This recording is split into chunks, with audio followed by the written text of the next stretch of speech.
paper and pen right away. Right away. Don't know just how to begin right away. Right away. Just let the ideas flow right away. Right away. Don't worry about where they'll go right away. Right away. Let's have some fun. Now we began. Let's keep on riding, 'cause it's so exciting. Right away.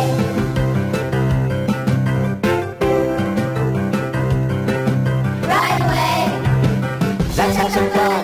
Now we began. Just keep on riding, 'cause it's so exciting right away.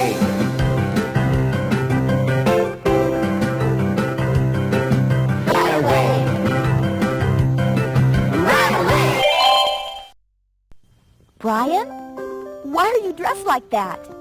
I'm waiting for my favorite time of year, winter, with the snow. Lots of snow. I love snow. Well, since you can't wait for winter, I found a great story where the author puts you in a wintry mood with his main character, a lonely snowman.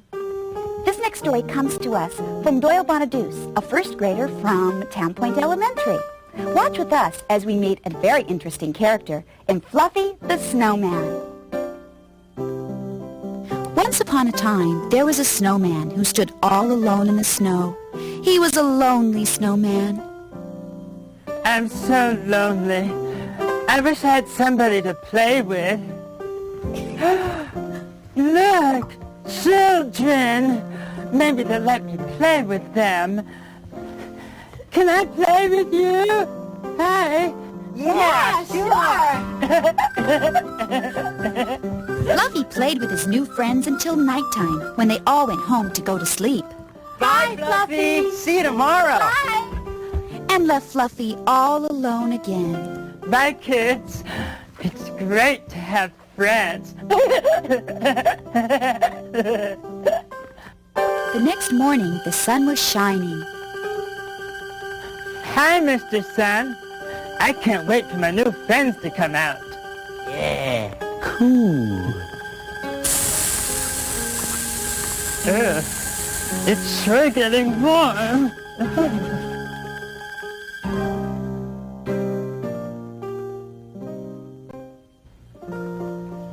Finally, the children came out to play with Fluffy, but Fluffy wasn't there. Oh no! Poor Fluffy melted! What? Will he come back next year? I'm sure he will. Here, fishy. Here's some food. You know, when I look at my fish in there swimming all by himself, I wonder what he's thinking. Is he happy? Is he sad? Maybe he'd even like a fish friend. Then I start thinking about all kinds of animals. Do they have feelings? Do they have love and loneliness? As a writer, when you give human emotions to animals, it's called personification. Oh, boy, that's a big word. But it opens a whole world of creativity when you put your thoughts down on paper. Well, I guess my question about animals having human emotions is answered by Samantha Anderson from Harris Elementary in The Bunny That Cried. Dear Diary, I am a bunny.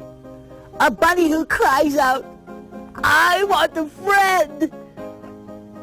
But the only animals that come to visit me are worms. All they ever ask is, Got any dirt? and all they ever want to do is play slime around the rosy. Slime around the rosy. We're slimy and we're nosy. Dirt clods, we all crawl down. So I cry out, attention please! I'm lonely. Rabbits only. How rude! Boring. Let's go. Okay. That's when I heard something in the cabbage garden. Who's out there? Don't hurt me, please. But that's when I noticed that there were two bunny ears just like mine. It was a new bunny friend I've been waiting for.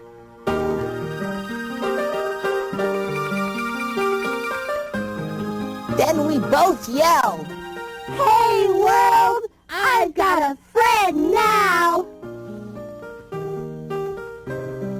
And so now I'll close, dear diary, because I had to play with my new friend.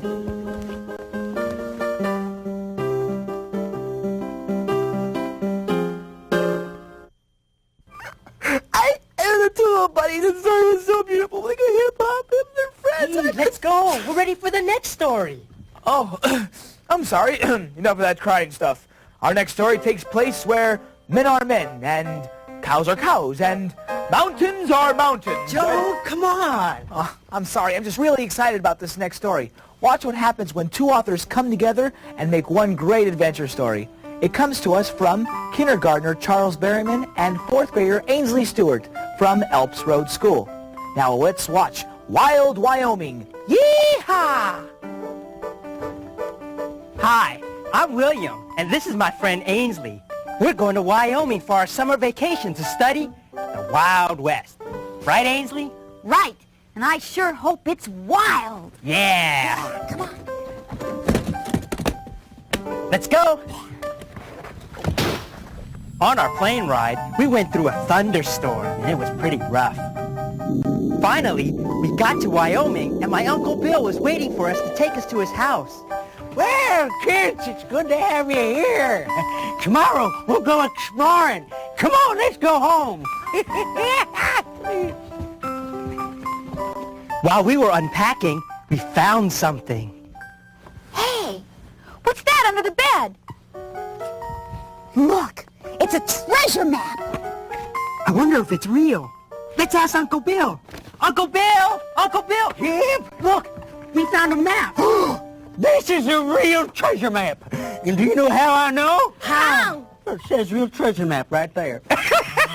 Come on, let's go find some treasure. Yeah! We saddled up on some horses and rode on until we found a good place for a campsite.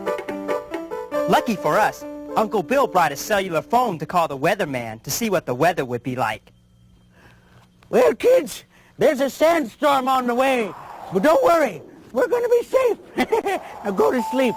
Pleasant dreams. Oh, yeah. The next day, we rode following the map when suddenly we found two kids that were lost. Help! Help! We got lost in the sandstorm. No, we can't find a way back. Please help us. Oh, of course. Hey, we're looking for treasure. Come on with us. Okay. All right. Get on there.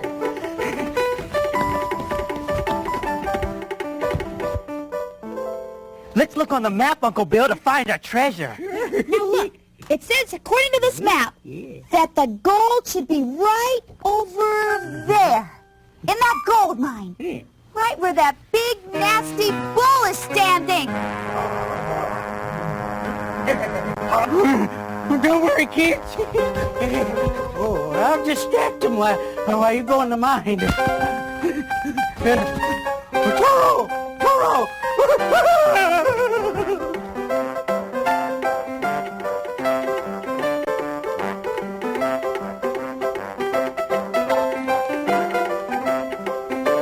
Christy and I ran ahead, but we tripped.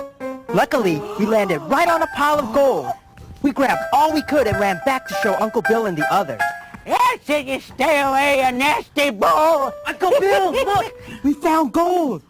Is it real, Uncle Bill? Hey, let me see, I'll taste it. Ugh, that ain't real gold, it's fool's gold. Oh. Hey, but that's all right. We had a mighty fine adventure, didn't we? Yeah! Hey, let's go home and have ourselves a barbecue. Yeah! All right.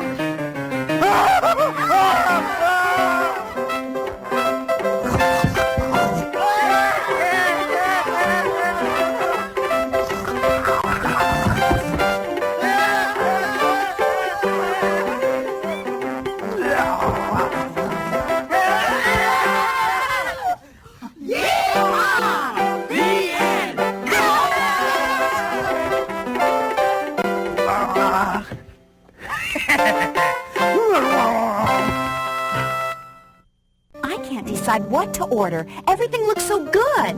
There are so many choices. I could get that. Yes, no.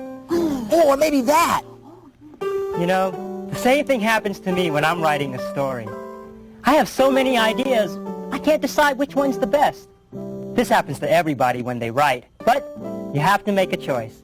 5th grader Greg Hernandez from Washington Elementary sure does, in his poem entitled Pizza.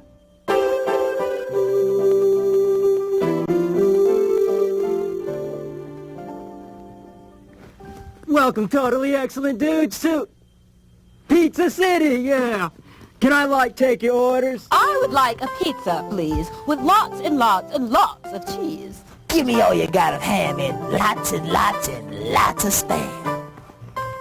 Olives, sausage, peppers too. Tomatoes? Well, just a few. Give me tons of anchovies and put them underneath the cheese. Give me all you've got of sauce. I don't care how much it costs. Now put on some pepperoni, and we don't want no stinking bologna. Pineapple will top it all. Eating it will be a ball. Whee! Don't forget Canadian bacon. Sorry, dude, but it's all taken. What? Whoa, dudes. Just kidding. Pizza. The end.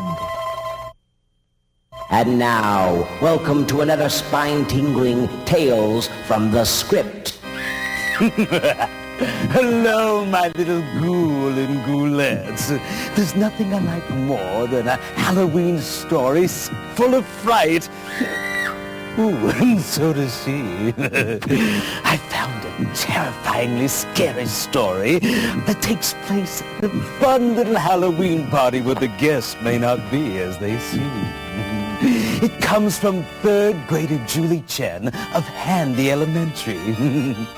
Now let's watch as anything can happen in the Halloween mystery.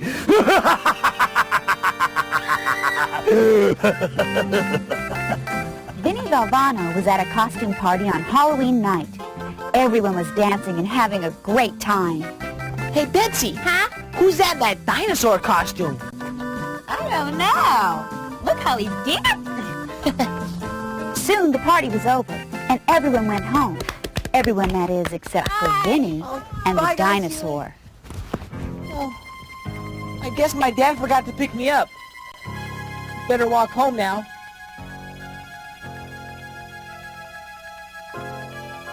Vinny began to walk home the only way he could, down a dark, dreary dirt road where the trees seemed to be staring at him.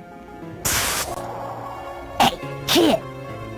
You one of those kids that likes toothpicks?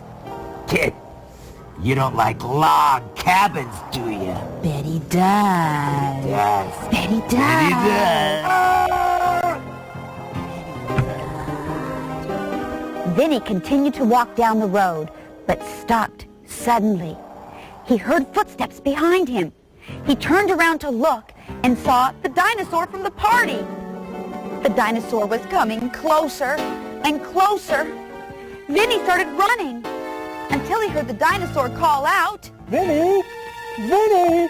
He knows my name! Ah! The dinosaur took off his head and said, Vinny, what were you running for? I wanted to drive you home. Dad? What are you doing in that dinosaur costume? Oh, Betsy's parents called and asked me to help chaperone her party. Neat costume, huh? Yeah. I really scared you. I'm sorry, son. Oh, me? Scared? I'm not scared of anything. Let's go home, son. Well, I don't know about you, but I'll never go walking alone on Halloween night again. Might run into something extinct. Well, I've got to go now, but keep those ghoulishly good stories coming my way. And see you next time on Tales from the Script.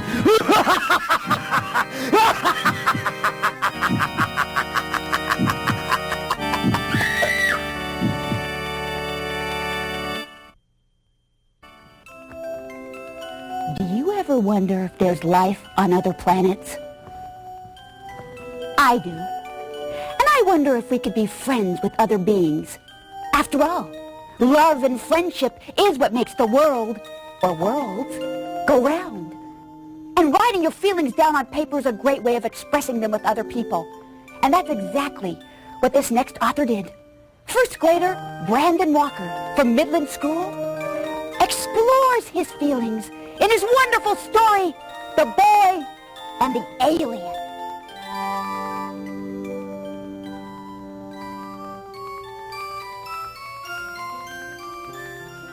Once there was a boy named Brandon who loved to play his harmonica. One day, as he was walking, he found a box. Wow, look. Someone must have lost their box. Oh well, I'll take it home with me.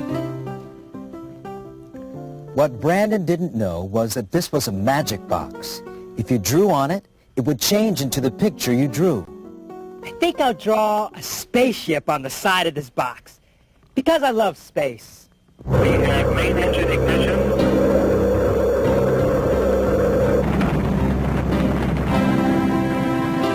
Suddenly, Brandon's room turned into a spaceship, and he flew up to the planet Pluto. This is amazing. I'm gonna go explore. Brandon was walking when suddenly he saw an alien. At first, Brandon was frightened. Don't hurt me. But Brandon soon learned that the alien was friendly. Thanks. I'm Brandon. I'm from Earth. Izzy, friend. The alien showed Brandon an unusual necklace she had. That's neat. Here, you can have it. When you want to talk to me, just wear it. We can talk anytime. Here, I want you to have my harmonica. Whenever you play it, I'll hear the music. They hugged and said goodbye. Then Brandon went back home. Bye, Izzy. Bye. Back at home, Brandon often used the special necklace to talk to Izzy, and Izzy would play music on the harmonica for Brandon to hear. I learned that wherever I go, I can make new friends, even if we are different. Me no, me no. And Brandon and Izzy remained friends forever. The end.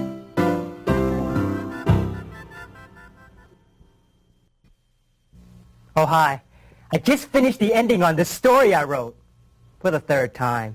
I can't make up my mind if my ending should be happy or sad or both. Most endings are happily ever after, but I like it when a writer can add a new twist to an old story and surprise you with a very unusual ending. Chris Jackson from Lakeview School does just that when he takes us to the wacky kingdom of the Bossy Princess. Once upon a time, there lived a princess. Now, she was very pretty, but she was also very bossy. Where's my new dress? Where's my lunch? Why won't they hurry, hurry, hurry? When she did not get what she wanted, she would have a fit and scream.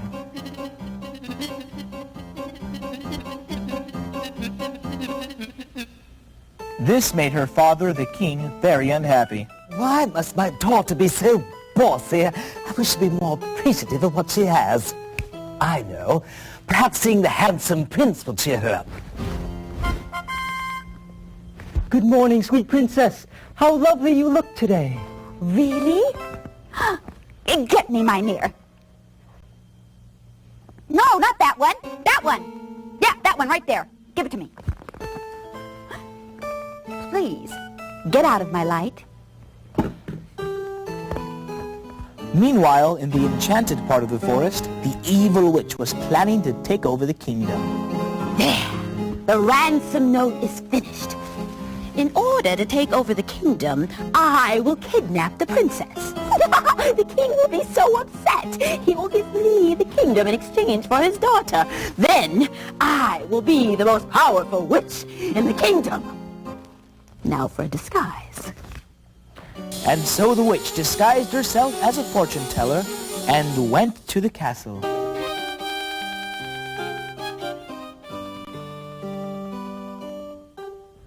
Meanwhile, at the castle, the bossy princess sat reading her favorite book.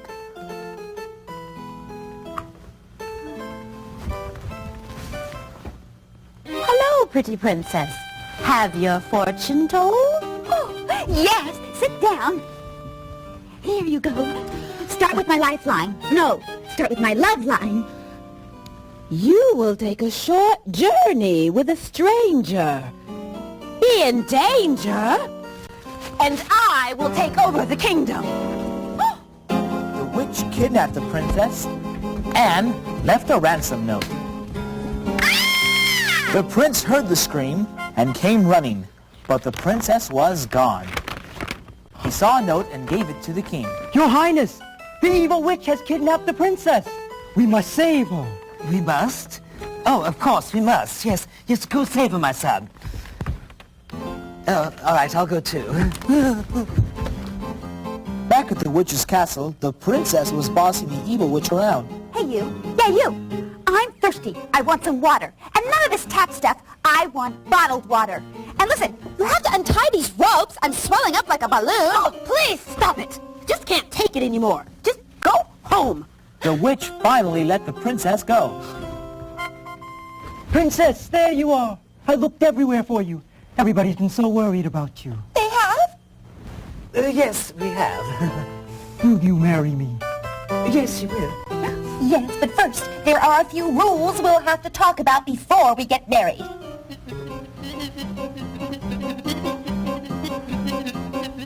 And so the princess and the prince lived unhappily ever after. Oh, no, they didn't.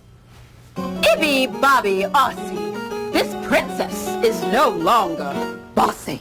And like I was saying, I think you're wonderful. And I promise never to be bossy again. Hey there, handsome. Wanna go to a wedding? Who says fairy tales don't have happy endings? And that is how they all lived happily ever after. The Bossy Princess. The end.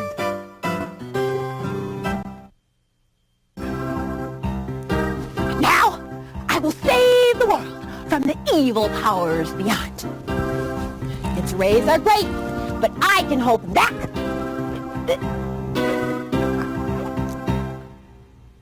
Oh, hi. I was just pretending I'm a superhero. Sometimes I like to pretend I'm a cowgirl. Well, howdy, partner. Sometimes I like to pretend I'm a nurse. Open wide, please. With my imagination, I can be anything or anyone I want to be. And it helps in my creative writing, too. There are no limitations on who or what I write about. And there's no limitations in plot or character in this next story. It's written by 6th grader Ryan Hammond from Wildemar Elementary.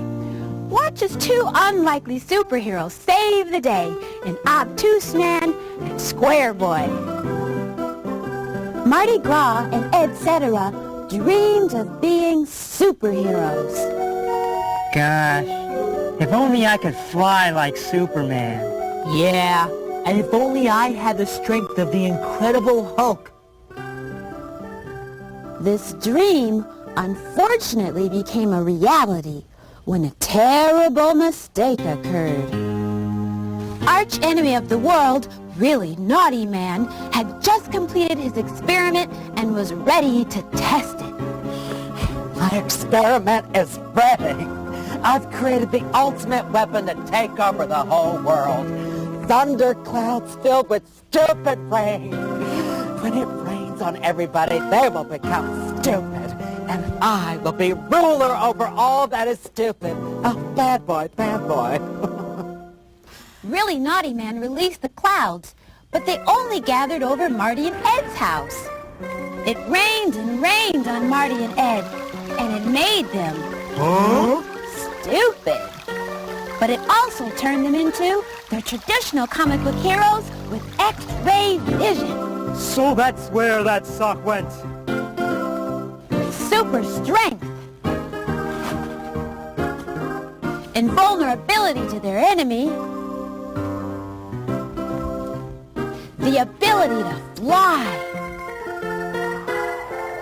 and the greatest power of all, knowing what's on TV without turning it on. I will be Obtuse Man, and my job will be to watch TV with my trusty channel changer. And I will be Square Boy. And as your faithful sidekick, I will work at Burger World to ensure the public quality fast food. Really Naughty Man saw that his plan had not worked, and he was mad. This isn't gonna stop me. I'm still gonna take over the world, and I know just how to do it. As Obtuse Man watched TV, a news flash came on. This just in. Really Naughty Man has just announced from his mega plane that he is taking over the world, and no one can stop him. Not even Obtuse Man or Square Boy. So don't even try. Everyone, please, do not panic. Do not panic. Everything is under control. Oh no! I must save the world.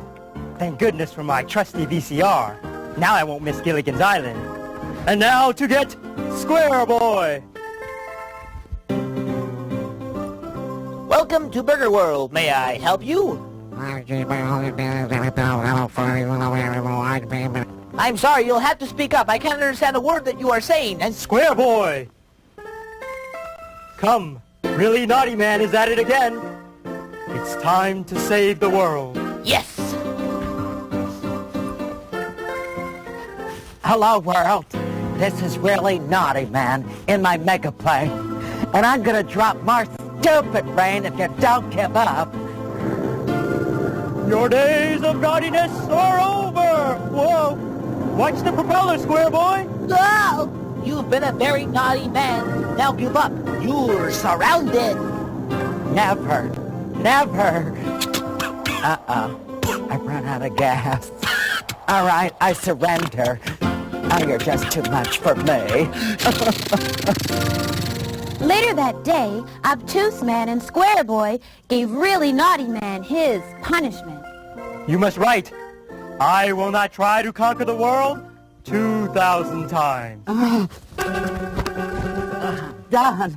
And I've learned a valuable lesson. What's that? Never try to conquer the world on a half a tank of gas. I'm out of here. See ya.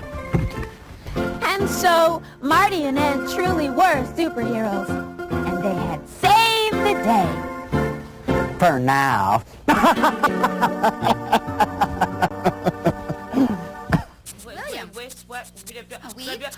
Right away! Right away! Well, we hope you enjoyed watching the stories today as much as we did presenting them. I can't wait to see what you write for our next show. That's right! You've already shown us what good writers you are, but we need a lot more stories for future shows. Send us more adventure stories. More funny stories. More romantic stories and poems. More mystery. Doesn't really matter what kind of stories you write. Just let your imaginations run free. And remember, Right away! This has been Right Away. If you'd like to see your students' writings come to life on our program, call the Imagination Machine at 714-771-2499 for more information. Pick up a paper and pen right away. Right away! Don't know just how to begin right away. Right away! Just let the ideas flow right away.